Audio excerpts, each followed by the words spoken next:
लेकिन जी। वेनेजुएला वाला जी। एपिसोड ठीक नहीं हुआ, ईरान वाला एपिसोड ठीक नहीं हुआ, टैरिफ डोनाल्ड ट्रम्प के ठीक नहीं है। तो डोनाल्ड ट्रम्प कुछ ठीक भी कर रहे हैं कि नहीं कर रहे हैं? दुनिया में अस्थिरता फैला दी है सर। देखिए, डोनाल्ड ट्रंप की तो बात करें ही करें। अमेरिका ने आज तक जितने युद्ध लड़े, अफगानिस्तान का है, वियतनाम का है, मैं वियतनाम तक पीछे जाता हूं, कोई भी युद्ध में क्लियर तौर पर आप ये नहीं कह सकते कि अमेरिका जीत गया।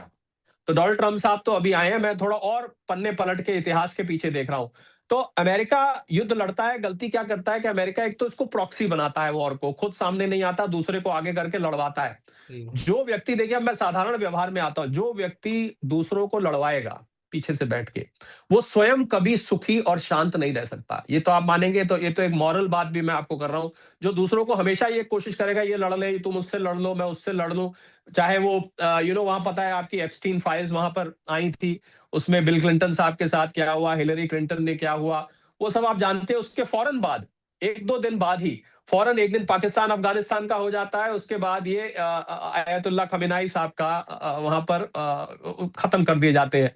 तो देखिए, आप अब कुछ लोग कह रहे हैं भाई ध्यान भटकाने की कोशिश है, ये है वो है, लोग अब ये सब छोड़ के उधर नजर रखे हुए हैं, पर कई दफे आपका कदम जो आपको लगता है ठीक है, वो बैकफायर कर जाता है। बस यही दुनिया को डर है कि अगर ये बैकफायर कर गया, और ऐसी हालात में जब अमेरिका की परिस्थिति अच्छी नहीं है, अमेरिका पे 39 ट्रिलियन डॉलर का कर्ज, देखिए लड़ाई जो है ना रजत, वो पैसे चाहिए होते हैं, उसके लिए डॉलर चाहिए। लड़ाई आपका B2 बॉम्बर जितना मर्जी फायर कर ले, पर पीछे तो पैसा चाहिए ना। जो 50,000 सैनिक मिडिल ईस्ट में बेसिस पे रखे हुए, उनकी तनख्वाहें जाती हैं, उनकी जान जा रही है, बता नहीं रहे हैं वो कितने लोग मर रहे हैं, बहुत लोग अमेरिका के भी मरे हैं उन मिसाइल हमलों में। तो पैसा चाहिए, और पैसा अमेरिका के पास इस समय तो ब्लीड कर रहा है बुरी तरह। ऊपर से उनका वो जो टैरिफ वाला सारा गेम था, अभी ये इसके चक्कर में वो तो बीच में ही अड़ा हुआ है। किसी ने मेरे से सुबह सवाल पूछा रजत, कि जो गोल्ड सिल्वर है, ये अभी $54 पे इस टाइम खड़ा हुआ है, ये अगर ईरान की लड़ाई शांत हो जाती है ये, तो क्या गोल्ड नीचे आ जाएगा? मैंने कहा हाँ, कुछ टाइम के लिए नीचे आएगा, पर उसको सपोर्ट करने के लिए एक और स्तंभ खड़ा हुआ है। वो जो टैरिफ गेम था, वो तो अभी बीच में फंसा हुआ है, वो अभी सुलझा कहाँ है? वो तो सुप्रीम कोर्ट का ऑर्डर अभी, रिफंड का क्या, $175 बिलियन, क्या अमेरिका रिफंड करेगा, नहीं करेगा? क्या ये 10% टैरिफ लगेंगे? क्या सेक्शन 232, 301, 338, वो तो सब हम इस लड़ाई के चक्कर में हम सब भूल ही गए। अभी तो वो दूसरी प्रॉब्लम इनके सिर पर खड़ी हुई है, जो इनको इस युद्ध के बाद या इस युद्ध के साथ साथ इनको सिमेटनी पड़ेगी। तो कुल मिला के मुझे लग रहा है कि परिस्थिति अमेरिका के लिए अच्छी नहीं है, और अमेरिका आगे आगे बढ़े जा रहा है जियो इकोनॉमिक और जियो पॉलिटिकल को कॉम्प्लिकेट करने के लिए। डर यह है कि कहीं इतना कॉम्प्लिकेट हो गया मैटर कि उनके हाथ कंट्रोल से बाहर हो गया, तो फिर ऐसे में क्या होगा, ये डर है। जहां तक मार्केट की बात है रजत, मार्केट 500 पॉइंट से ऊपर नीचे है। और मैंने आपको कहा कि मार्केट को इस समय, मार्केट ने क्या, हमने ऑफिस में क्या किया है, मैं इस टाइम मुंबई में हूं, हमने क्या किया, हमने ऑफिस में मार्केट के इंडाइसेस जो हमारे स्क्रीन पर चलती है, जो मॉनिटरिंग रूम है उसको, और आज हमने उसके साथ वाली होती है जहां हम टेक्निकल इंडिकेटर्स डीएमए वगैरह रखते हैं, oversold overbought position indicate करती है, आज हमने उसको हटा के साथ में न्यूज चैनल ऑन कर दिया। कौन सा किया ये तो नहीं बताऊंगा मैं, पर हमने आज एक न्यूज चैनल ऑन कर दिया है। और जिससे कि मार्केट को आज छोड़ो भैया ये टेक्निकल इंडिकेटर्स, आज ये कोई काम नहीं करने वाले हैं। आज आप न्यूज फ्लो के बेसिस पे मार्केट रखो। तो अभी कुछ नहीं कह सकते, long term short term predictions, defence sector बल्ले बल्ले है, डिफेंस का मामला सारा है। डिफेंस सेक्टर में आप चाहें तो अच्छी वैल्यूएशंस वाली कंपनी को ले सकते हैं, थोड़ा थोड़ा करके लीजिए। कुछ लोग इसको अपॉर्चुनिटी भी देख रहे हैं रजत, कि मार्केट इतनी डीप करेक्शन आई है, तो आप थोड़ा थोड़ा करके, मैं भी इस बात से सहमत हूं, क्योंकि मार्केट इतनी डीप करेक्शन भारतीय मार्केट करती है, तो उसको लेना चाहिए। ये हमारी मार्केट आत्मनिर्भर होती जा रही है, 16% मात्र अब एफपीआई और एफआईआई का इसमें हिस्सा रह गया है। तो मुझे लग रहा है कि ये एक अच्छी अपॉर्चुनिटी है लोगों के लिए। अट्रैक्टिव वैल्यूएशंस पे स्टॉक्स ऐसे अक्सर मिलते नहीं है।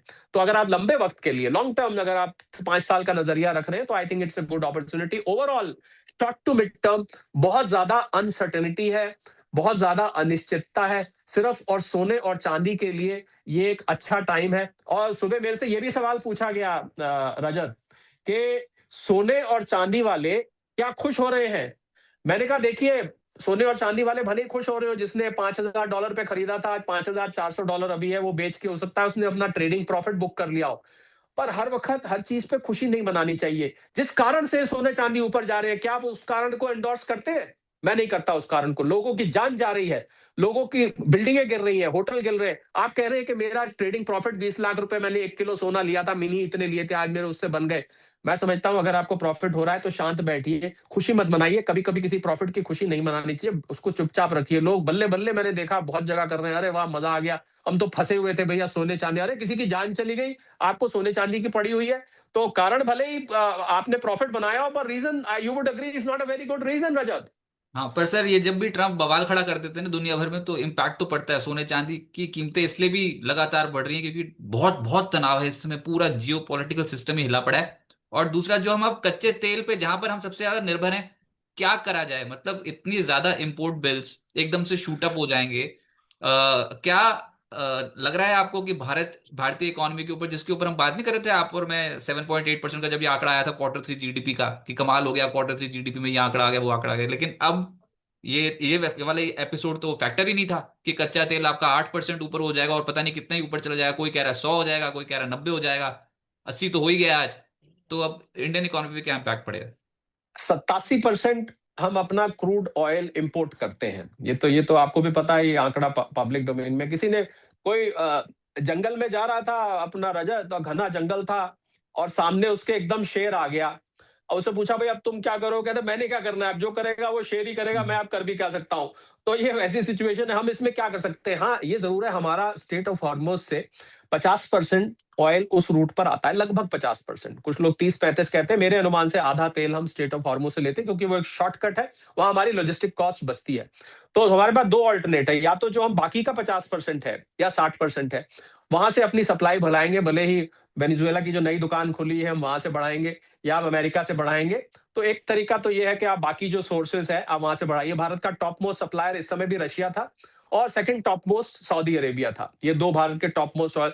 तो हमें एक तो यह, दूसरा यह है कि आपको स्टेट ऑफ हॉर्मोज के अलावा जो दूसरा रूट है ऑयल के आने का, वो रूट बहुत लंबा है, उससे हमारी इंपोर्ट कॉस्ट तो डबल वैमी होगा। एक तरफ क्रूड ऑयल का बैरल महंगा, दूसरी तरफ आपकी लॉजिस्टिक कॉस्ट बढ़ेगी।